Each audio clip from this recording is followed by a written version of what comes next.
Esta vez echaremos un vistazo a una época pasada en España, la España de 40 años atrás. La década de los años 80, una década que empezó con el año más sanguinario de ETA, a su vez con un intento fallido de un golpe de estado, una época en la que las calles se teñía de rojo y el aire que se respiraba contenía el polvo que generaban edificios destruidos, una época en la que España había terminado la dictadura de Franco y que en consecuencia tuvo una transición a una democracia. El género punk empezó en España a finales de los años 70, siendo los pioneros Caca Deluxe, la banda trapera del Río, Almen TNT, Basura, etc. En un principio era imposible publicar tu disco ya que las discográficas no querían arriesgarse con canciones y temas de los que nadie tenía interés en un principio, y también porque las letras eran muy vulgares. Por eso la popularidad del punk creció lentamente. También, por esa misma razón, se fundaron discográficas independientes, como por ejemplo Discos Suicidas o Dro. En cambio, los de la movida madrileña lo tenían mucho más fácil ya que tenían letras muy comerciales. Y entendiendo un poco el contexto histórico, hoy os presentaré a tres personajes que pertenecieron a esta época. Cuentan en sus canciones entre humor negro y sátira cómo era vivir en la margen izquierda y cómo muestran su descontento con absolutamente todo. Esta es la historia de Escorbuto.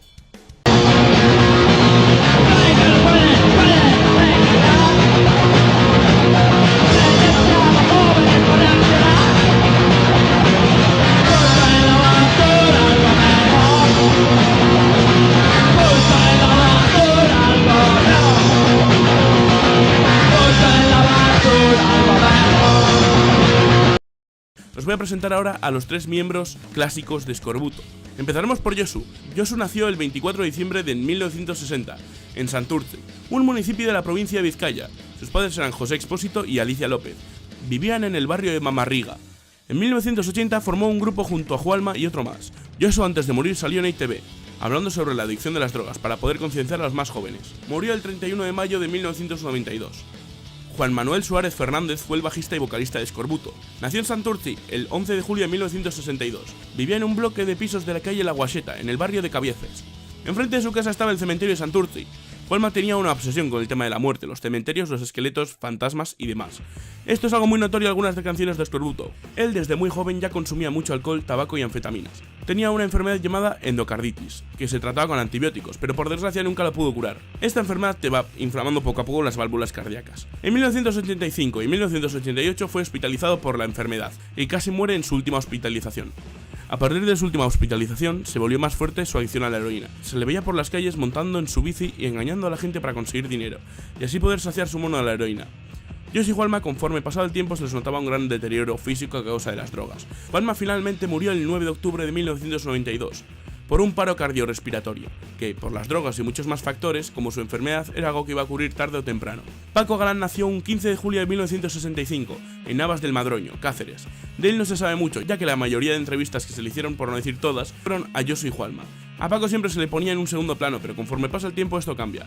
Paco sigue vivo. Después de que Josu y Juanma murieran, él se queda solo, pero en 1993 se junta con otros dos para continuar con Escorbuto. Escorbuto fue creado en 1980 por Josu como guitarrista, que anteriormente había sido el bajista de Zamara, Juanma como cantante y Roberto Cañas como batería. Al poco tiempo fue sustituido por Gogu, el batería, y Laiki en el bajo. Su primer concierto fue en una escuela cercana al local en el que ensayaba. La edad de los asistentes era de 10 años aproximadamente. Tocaban en los carnavales de su pueblo y en algún que otro bar. A mediados de 1982, Laiki y Gogu abandonan la banda. Juanma se vuelve bajista del grupo a la vez que continúa de cantante. Entonces una tarde aparece Paco. Estuvo un rato largo improvisando como batería y Juanma que contactó días después para que se uniera. ¿Cómo y cuántos años hace que se formó Escorbuto? Ahora, no más, 10 años, de 10 a 12 años, sí, ahora. 10, 11 años. Empezamos al principio 4 tíos y tal, que era cuando eso que duramos, que no era nada de serio, era pues eso, ni un año. Y fue después cuando ya entró Paco definitivo, que se metió allí en un ensayo que estábamos el Josu y yo ahí pues ensayando. Y nada, y nos gustaba como ese y hasta hoy. La formación clásica del grupo ya estaba al completo.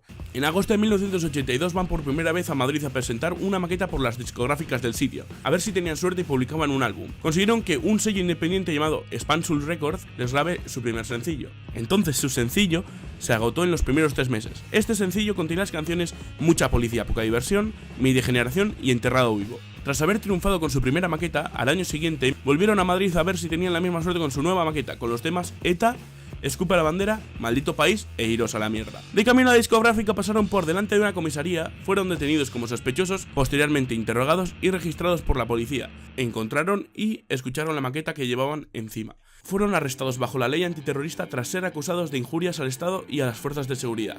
Recordemos que España estaba siendo dañada con constantes ataques terroristas por parte de ETA, un grupo terrorista que buscaba la independencia del País Vasco. Esta organización mató a más de 800 personas entre 1968 y 2010. Por esta situación tan delicada fue creada la ley antiterrorista, una ley que se aplica a casos excepcionales para prevenir ataques terroristas, en los que no se usa el proceso penal común. Por este suceso fueron encerrados en un calabozo durante 36 horas. En su estancia allí cuentan que recibieron apoyo de todos lados excepto del País Vasco. Se sintieron olvidados por las gestoras pro amnistía. Tiempo después muestran su rabia en la canción A la mierda del País Vasco. Las gestoras pro amnistía los días.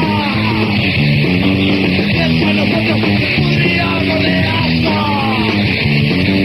A la mierda, a la mierda, a la mierda, el País Vasco. A la mierda, a la mierda, a la mierda. Al haber sido arrestados bajo la ley antiterrorista, la prensa tildó a Eskorbuto de ser la banda más radical de toda España. A la mierda del País Vasco y otros 3 más, Ratas de Vizcaya, Soldados y Dios, Patria y Rey, fueron lanzados en el disco compartido con RIP, Zona Especial Norte, que fue publicado bajo el sello discográfico anteriormente mencionado Spansuls Records en 1984. Este disco les causó muchos problemas para tocar en País Vasco. Fueron tachados de traidores. Ante esto, Josu habla en la radio. ¿Es cierto eso que dicen que sacasteis a la mierda del País Vasco por una moneda que tuvisteis en Madrid? Porque si eres vasco y no tienes hermanos de arriba Tasuna, no eres nadie. Los vascos nazis. Ellos tenían 2 canciones para tocar tanto en País Vasco como en España. En País Vasco tocaban A la mierda del País Vasco y en España tocaban Maldito País. En 1985 sacaron el primer LP o Long Play, o sea, un disco de larga duración. Este disco llamado Esquizofrenia tenía 18 canciones. Fue el primer disco de Eskorbuto en el que grabaron en un estudio y también fue la primera publicación del sello discográfico Twins. ¿Qué queréis decir con eso de esquizofrenia rock? ¿Es algo que pretende ser más amplio que el punk, que a lo mejor es muy cerrado? Mira, nosotros estamos locos, lo sabemos. La gente está local, no lo sabe, ¿no? Pues nosotros somos unos locos muy cuerdos, somos esquizofrénicos. La cosa está clara. La esquizofrenia es una enfermedad mental de la cabeza, ¿no? Pues es eso, que la esquizofrenia es como un cambio de personalidad. Entonces nosotros no sabemos cómo podemos reaccionar en un momento dado, ¿no sabes? Podemos reaccionar tanto en el escenario como públicamente, como lo que sea, ¿no? Como por ejemplo, mira, esto es esquizofrenia, por ejemplo, ¿no sabes? Por ejemplo, es una cosa así de cambio de personalidad, ¿no? De ir, por ejemplo, tranquilo a ir muy alterado, ¿no? Por aquel entonces, José Mari inventa la etiqueta rock radical vasco y funda Soñúa, sello en el que han grabado La Polla Record, Cicatriz, Cortatu y demás. Eskorbuto fue incluido en el saco del rock radical vasco, pero rechazan el título alegando que el rock no tiene patria ni siquiera la vasca. Su negación a formar parte de ese grupo desató muchos ataques a la banda, haciendo que emisoras de radio y festivales vascos no contaran con ellos. Sus relaciones con otros grupos eran buenas, pero no se llevaban bien ni con La Polla Records, ni con Cicatriz, ni con Tijuana in Blue. Con quien sí se llevaban bien era con todos los demás, sobre todo con Fermín Muguruza. No por nada en particular, sino por dar la cara, que eso es algo que respetaba muchísimo. ¿Y la relación con los demás grupos cómo es? Eskorbuto, ¿cómo se relaciona con las demás bandas? Con Fermín de Nebugorrión muy bien, con los Arama bien, con los del Cheina bien, me llevo bien con todo el mundo, así, por lo menos a la cara sí, luego por espaldas a ver, ¿no sabes? Con Muguruza, los hermanos Muguruza. Sí, bueno, yo con el otro hermano no he tratado mucho, es todo con Fermín. ¿Y bien? Con Fermín muy bien, le aprecio mucho a ese chaval. Joder, pero si luego os ponéis a parir, ¿no? Por ahí. No, porque los tíos estaban confundidos en unas cosas, pero ya lo hemos aclarado, entre él y yo. Él por lo menos nos dio la cara, ¿entiendes? Claro. Y por eso le respeto, cosa que los demás no lo han hecho. ¿Me entiendes lo que te quiero decir? Sí, sí. Cuando yo dije lo que decíamos, nadie quería dar la cara. En cambio Fermín me llamó una vez y me pidió explicaciones y dio la cara, ¿entiendes? Sí. Y eso lo respeto, a una persona que da la cara, la respeto. Y además yo le mando discos y él me manda discos de su grupo, ¿no sabes? Sí, sí. Ahora voy a ayudar a aclarar todos los rumores en los que nadie ha ayudado a desmentir. Se cuenta que las movidas que tuvieron Eskorbuto y La Polla Records era que se habían dedicado canciones entre ellos, que Eskorbuto les había robado una guitarra y demás. Os voy a contar lo que ocurrió con el tema de la guitarra, e igualmente cogedlo con pinzas. Existen 2 versiones. La primera y la más creíble es que Josu fue el que robó la guitarra, una hazaña de la que ellos mismos se burlan en la radio.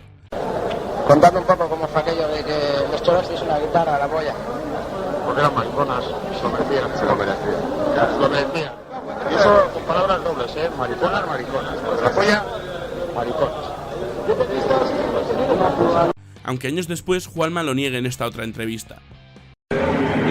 ¿Habéis tenido movidas con algunos grupos?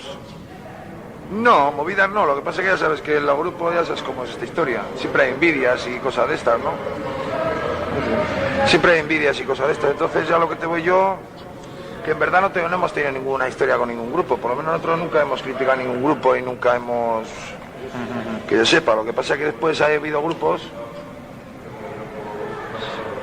Pues que vas a tocar, por ejemplo, hemos ido a tocar a Lérida, hemos ido incluso en México, y se contaban historias, los mismos que organizaban, que habían tocado el grupo anteriormente, antes que nosotros, el grupo que sería, había tocado antes que nosotros ahí, nos contaban los de la organización, los que organizaban la historia del concierto, pues nos contaban.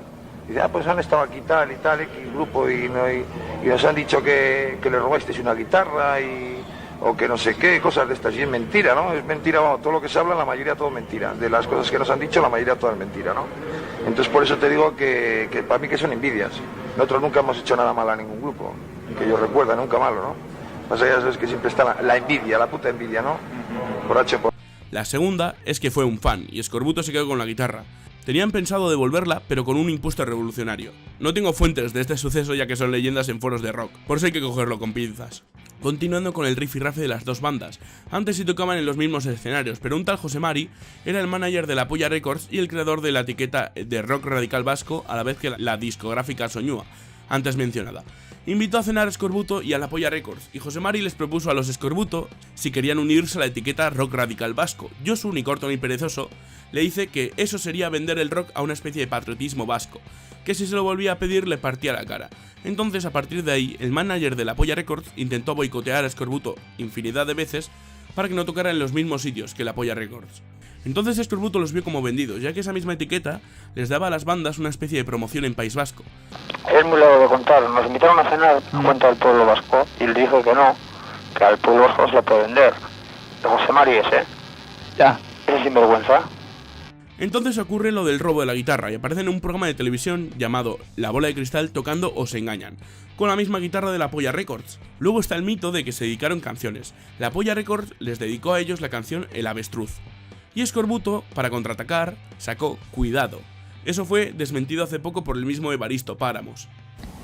No, yo no le he sacado una letra así para otro grupo jamás. La del Albardao tampoco era para Escorbuto, el Albardao era yo, que estaba en casa con las persianas bajadas y todo el rato allí súper paranoico de sustancias.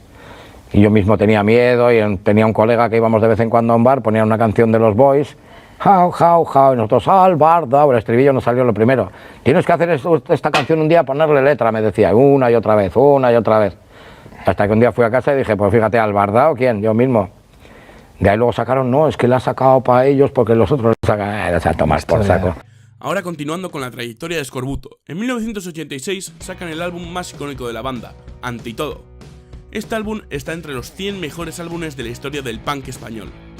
Es calificado como una obra maestra. Este disco expresa nihilismo, la decadencia de la sociedad y el absoluto escepticismo. Según ellos, este disco es el más pensado que tenían.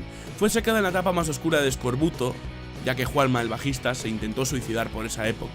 ¿Por qué sois antitodo? No somos antitodos, tú y la letra, antitodo es todo el mundo. Ya. Porque, por ejemplo, cuando uno trabaja, se olvida del que está en el paro. Cuando uno está en la cárcel, se olvida del que está en la cárcel. Es decir, cuando tú estás mal, la gente se olvida del que está mal, ¿entiendes? No somos antitodos nosotros solos. La gente. Somos todos, nosotros también, todo el mundo es antitodo. En ese mismo año prometieron sacar 3 álbumes, y lo consiguieron. El primero de todos, el anterior mencionado Antitodo. Después sacaron Ya no quedan más cojones, Escorbuto las elecciones e Impuesto revolucionario. Os voy a hablar de Ya no quedan más cojones, Escorbuto las elecciones. Con este EP o Extended Play, que es un disco que no es tan corto como para ser llamado sencillo, ni tan largo como para ser llamado álbum, querían revivir las canciones por las que les pusieron entre rejas con la ley antiterrorista. El proyecto fue una referencia a su idea de presentarse a las elecciones de aquel entonces. Después sacan Impuesto Revolucionario, un LP que innovó por ser el primer disco de grabaciones de conciertos en España, o de directos. La portada es increíble, está llena de referencias que los que vivieron la época entenderán. El mismo título, Impuesto Revolucionario, hace referencia a la extorsión económica de ETA. Luego, en la pequeña libreta que tiene el niño está puesto el eslogan de PSOE, de las elecciones generales de ese año, por el buen camino. También podemos ver a Cristo escapando por la contraportada. La portada fue hecha por Nico, componente de Me Cago en Dios. En 1987 sacan un disco doble llamado Los Demenciales Chicos Acelerados. Es su cuarto disco, y fue publicado por Disco Suicida. Este fue el primer disco de ópera punk de la historia. Tiene 20 canciones y tienen continuidad. Es un álbum conceptual que cuenta la historia de un chaval que odia a la sociedad y al ser humano de forma indiscriminada. Entonces llega al poder y se vuelve un dictador. Su historia termina mal. Si queréis que hable en un vídeo aparte de este disco en profundidad, me lo hacéis saber en los comentarios. Este es un disco con un ritmo más pausado, pero tiene canciones durísimas, llenas de rabia y desilusión. Os voy a contar una anécdota de este álbum. Originalmente fue publicada por Discos Suicidas, pero unos meses más tarde en Draw. Os voy a contar cómo fue posible esto. Discos Suicidas dio a Yosu y Juanma 50.000 pesetas, lo que serían 300 euros o 300 dólares alrededor, para que contrataran a un diseñador gráfico. Ellos entregaron una portada hecha por ellos mismos y se quedaron el dinero. Por delante se puede ver una foto de la noche de los cuchillos largos. Un día de 1934 en el que Hitler llevó a cabo una serie de asesinatos políticos para poder apoderarse de todas las estructuras del Estado alemán. Por detrás se puede ver a Yosu y a Juanma dándole la mano a Hitler. Se pueden ver los créditos y el índice de álbum. En la esquina podemos ver escrito de interés nacional en la bandera española, algo que causó controversia. Meses después entregaron el mismo álbum a Draw, pero con otra portada, sin avisar ni nada de que el disco ya había sido publicado. Y bueno, de esta portada no hay mucho que decir, hay unos soldados y poco más. En 1988 crean su propio sello discográfico y ellos mismos empiezan a producir, editar y distribuir su próximo disco bajo el nombre de Buto Score. Entonces el álbum Las más macabras de las vidas sale a la luz, un álbum de confesión, con baladas y temas que muestran una especie de derrotismo, aceptando el final de un futuro cercano. La muerte está muy presente en este álbum. Es el álbum menos conocido de la banda. A partir de este disco se puede notar la decadencia y el malestar personal de Yosu, que poco a poco se va distanciando de los otros dos integrantes de la banda. Paco y Juanma hablan de esto en la radio. Por ejemplo, ya te digo, yo vi un cambio porque en otra, ya te digo, no sé cómo explicártelo ahora, pero por ejemplo, hasta que hicimos el EP, la Antitodo, la Esquizofrenia, los Demenciales, siempre eran ideas, ilusiones, canciones, y el Yosu y yo éramos uña y carne, ¿no? Andabais poco juntos ya incluso, ¿no? Sí, pero es por eso, porque él últimamente ya nunca salía de casa, ya te digo, que no tenía ilusión por nada, ¿no? Porque yo siempre en el Yosu siempre había confiado, de lleno, con los ojos cerrados siempre dejaba hacer lo que él quisiera, ¿no? Pero ya te digo, a partir de ahí es cuando ya empezaba yo a dudar de él. Y en el de la más macabra de las vidas, lo que pasó es que quiso hacerlo por su cuenta, por eso se llama la Buto Score. A partir de aquí comienza la degeneración y la etapa más triste de la banda. Hubo una época de apalancamiento, donde no ensayaban, no hacían nuevas letras y donde no tocan en conciertos. Había gente que pensaba que habían muerto y todo. Es como estoy haciendo tiempo para perder el tiempo. Y la guitarra, pues ya para mí no es como era antes. Toco, pero no me divierte mucho tampoco. Y no hay nada, cosas nuevas, si no cambiaría. Si habría alguna cosa nueva la dejaría tranquilamente. Claro, es que ya estaba ya muy mal, ya es lo que dijo él en una entrevista en El Tubo también, que ya no tenía ilusión por nada. Bueno, es que él ya te digo, se encontraba ya muy deprimido siempre, muy más pesimista que la hostia, ¿no sabes? Y entonces, claro, el Paco y yo no podíamos tampoco depender de él, ¿no? Si tú no estás deprimido, tienes ganas de hacer cosas, tienes que seguir adelante. Más que nada, era el tema de que él siempre estaba enfermo ya, todos los días. O sea, nunca quería ensayar, ¿no? Era lo típico, oye, vamos a ensayar por lo menos un mínimo, una vez a la semana, 2 veces, ¿no? Pero nunca quería ensayar, ¿no? Estaba ya, bueno, por la salud que tiene ya, que se encontraba súper mal ya. En 1991, Escorbuto recibe una propuesta para tocar en México. Su primer concierto fuera de España, una gira en la que no estaría Yosu presente por salud, fue reemplazado por Iñaki Huarte, del grupo Speed, que eran amigos de Juanma. Debido a la sobreventa de las entradas suspendieron el concierto y lo aplazaron a la siguiente semana. Después, Yosu, ya salido del hospital, se reúne con Escorbuto para grabar su último álbum, Demasiados Enemigos, su segunda gran obra maestra. Fue publicado en 1992. Este álbum muestra cómo después de ver su final cada vez más y más cerca, se ríen de ello y deciden no rendirse, empezando con la canción Adiós Reina Mía, una canción de despedida para comenzar el álbum, la mejor canción de la banda para muchos, para terminar con la mejor banda del mundo, que es la verdadera despedida. Yosu llama a ITV para concienciar a los más jóvenes que no se droguen o abandonen el mundo de las drogas. Pocos meses después, Yosu falleció el 31 de mayo de 1992. Juanma y Paco deciden continuar junto al nuevo guitarrista, ya que creen que es lo que a Yosu le hubiera gustado que hicieran. Juanma muere al poco tiempo, el 9 de octubre de 1992, a causa de un paro cardiorrespiratorio. Juanma fue enterrado a poca distancia de Yosu en el cementerio de Santurce. Paco en 1993 decide continuar con la banda. Saca un álbum llamado Aquí no queda ni Dios, que contiene las letras que hizo Juanma antes de que él muriera. Hoy en día Paco junto a otros dos continúan con Escorbuto.